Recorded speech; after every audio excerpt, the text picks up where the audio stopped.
es el autor del estudio de la evolución de las especies. Una fundación que hay en Galápagos para preservar la naturaleza. Charles Darwin de las Galápagos. No recuerdo. ¿No? Claro, Charles Darwin, el gran naturalista alemán, estuvo aquí en el Ecuador el siglo pasado o en el siglo hace 2 siglos. Charles Darwin. No me acuerdo, he oído ese nombre, pero no me acuerdo. Él estudió en las Islas Galápagos y escribió el libro acerca del origen de las especies. Charles Darwin fue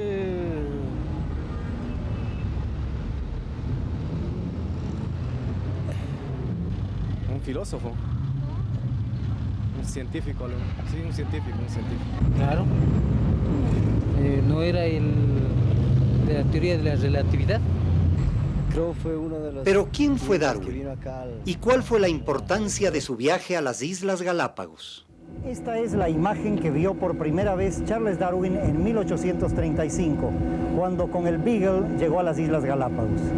Y aquí, en estas islas, se inició lo que sería luego una revolución en las ciencias en el mundo entero. Esta historia comienza en 1831, cuando se inicia en Londres uno de los viajes más importantes para la ciencia moderna. El velero Beagle se disponía a dar la vuelta al mundo. Un joven llamado Charles Darwin, de apenas 22 años, fue contratado como naturalista de la expedición.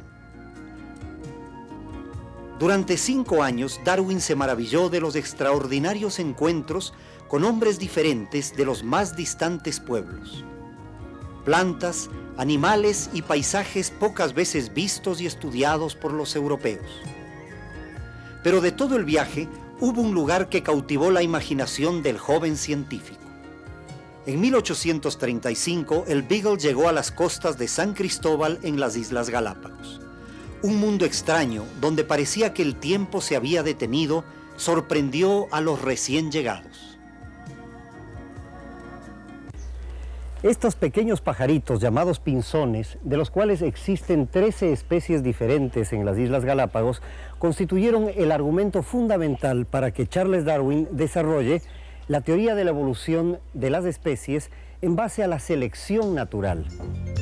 Inicialmente no existían pinzones en las Galápagos.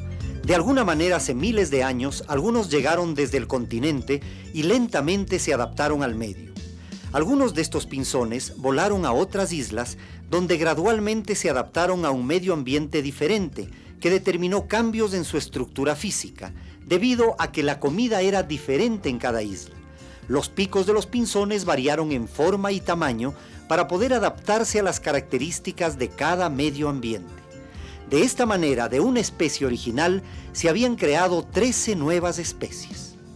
Habían muchos otros ejemplos. Las tortugas eran al comienzo todas iguales, pero el medio ambiente había contribuido a que se creen diferentes especies. Uno de los mejores ejemplos para entender la selección natural es el que presentan estas gigantescas, centenarias y conocidas tortugas de Galápagos, que han dado su nombre a las islas.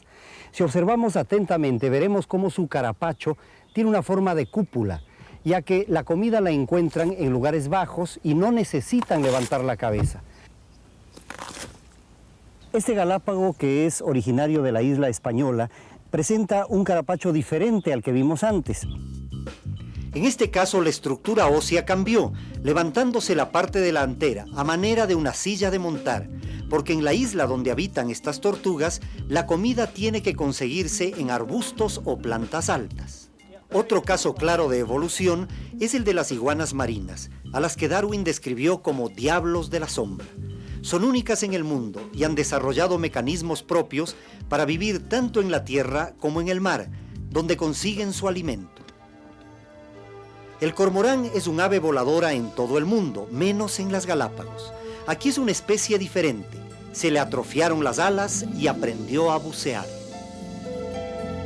Conmovido por sus descubrimientos y observaciones sobre las Galápagos, Darwin escribió en su diario: pareciera que nos hemos acercado un poco, tanto en el espacio como en el tiempo, al hecho grandioso, el misterio de los misterios, la primera aparición de nuevos seres sobre la Tierra. Hoy científicos de todo el mundo acuden a las Islas Galápagos para continuar los estudios sobre su singular vida natural.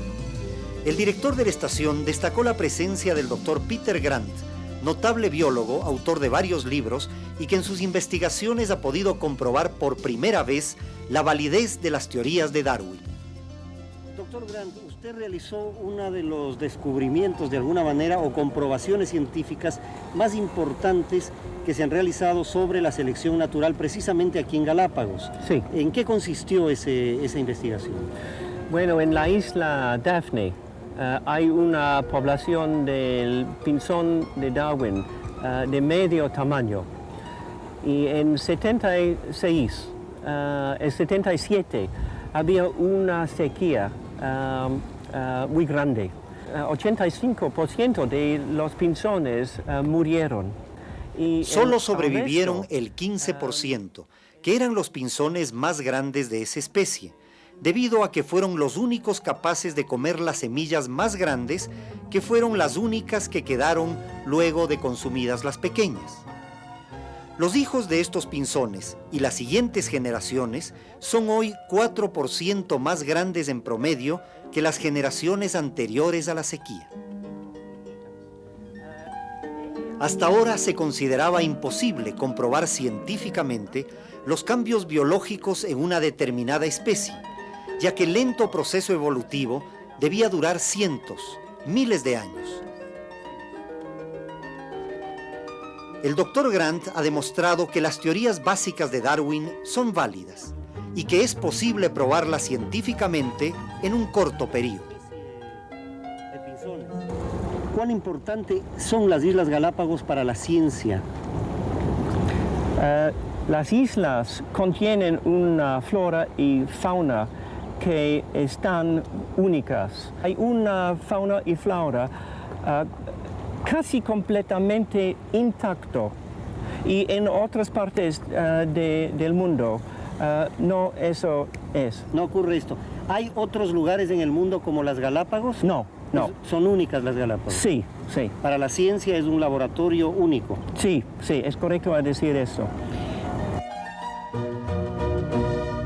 Hoy la obra de Darwin es reconocida como uno de los grandes aportes para la ciencia moderna. El Museo de Historia Natural en Londres es uno de los más completos del mundo. Colecciones de los más diversos animales y plantas son exhibidos aquí. Y en su archivo se guarda con especial cuidado una copia del primer ejemplar de su obra principal, El origen de las especies, publicado en 1859. Esta obra convulsionó a la Europa del siglo pasado. Se cuestionaban las teorías aceptadas hasta ese entonces. Se ponía en duda el propio libro del Génesis y las historias religiosas de Adán y Eva y el arca de Noé, que hasta entonces explicaban el origen del hombre y las especies. Hoy, un departamento completo en el Museo de Historia Natural está dedicado a Darwin. Con los más modernos métodos de enseñanza, computadoras y juegos electrónicos, se enseña a los visitantes las propuestas fundamentales desarrolladas por el científico inglés. Permanentemente, nuevos descubrimientos cuestionan o completan las tesis darwinianas.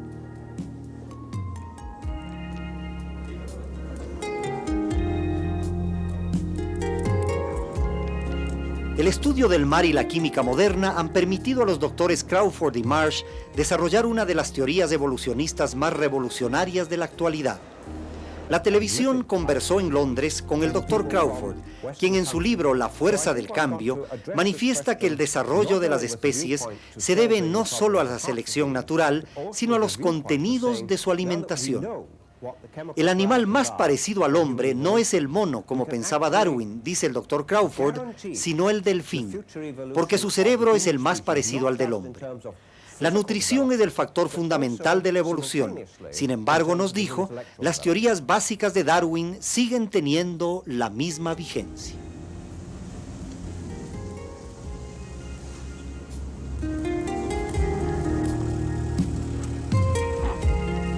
A 2 horas de camino por la hermosa campiña inglesa, llegamos a la Casa Museo de Darwin. Fuimos recibidos por su directora, quien nos condujo al estudio del científico, El ambiente ha sido reconstruido exactamente como era hace más de 100 años. Y en este sillón, en lugar de en un escritorio, el científico escribió diariamente su voluminosa obra. La directora nos dijo que las Galápagos constituyen una parte fundamental en la cristalización de la teoría de la selección natural. Aquí revisaba una y otra vez los apuntes de su viaje y analizaba con elementales instrumentos de investigación las miles de muestras recolectadas. Su famoso diario lo escribió en numerosos libretines que compraba en los pocos puertos en los que hizo escala el Beagle. Y estos son algunos de los objetos personales utilizados por Charles Darwin durante su viaje alrededor del mundo. Por ejemplo, este telescopio. Con él, con toda seguridad, él observaba las estrellas desde los hermosos cielos que tenemos en las Islas Galápagos. Su pistola con la pólvora que usaba durante sus viajes en algunos sitios bastante peligrosos en el viaje con el Beagle. La cantimplora que le acompañaba cuando bajaba en las islas o bajaba en los diversos continentes que visitó a recoger innumerables especies vegetales y animales. Su brújula, el tintero y de manera especial los diarios, tal vez la parte más importante, porque lo que escribió él aquí cambió la historia de la ciencia en el mundo. Hoy los instrumentos han variado y en todo el mundo, como aquí, en el Departamento de Ciencias Biológicas de la Universidad Católica de Quito, jóvenes estudiantes y destacados científicos continúan la tarea emprendida por el viejo Darwin, que sentó las bases para la estructura de la moderna biología. El doctor De Vries, investigador holandés y profesor titular de evolución en la Universidad Católica, nos habla de los principales trabajos realizados por los científicos de la universidad. Ciertos estudios del doctor Del Pino relacionados con la rana, estudios del doctor Arcos relacionados con Drosophila sobre genética, estudios del doctor Ortiz relacionados con colibríes y tal vez algunos estudios que yo he hecho en Galápagos relacionados con gavilanes y el proceso de evolución en aves rapaces. ¿Cuál es la importancia de la ciencia para el hombre de hoy? Yo creo que lo más importante sería que el hombre verdaderamente también está consciente que forma parte de la naturaleza, que verdaderamente también en estos procesos evolutivos, entonces el hombre está activamente relacionado y no es un ser que está encima de la naturaleza y pueda hacer y deshacer lo que él piensa o pensaba que puede hacer. El estudio del medio ambiente le permitió a Charles Darwin hace un siglo desarrollar sus teorías para entender mejor el origen de la vida. De lo que hagamos hoy de ese medio ambiente dependen nuestras propias vidas y el destino de la humanidad.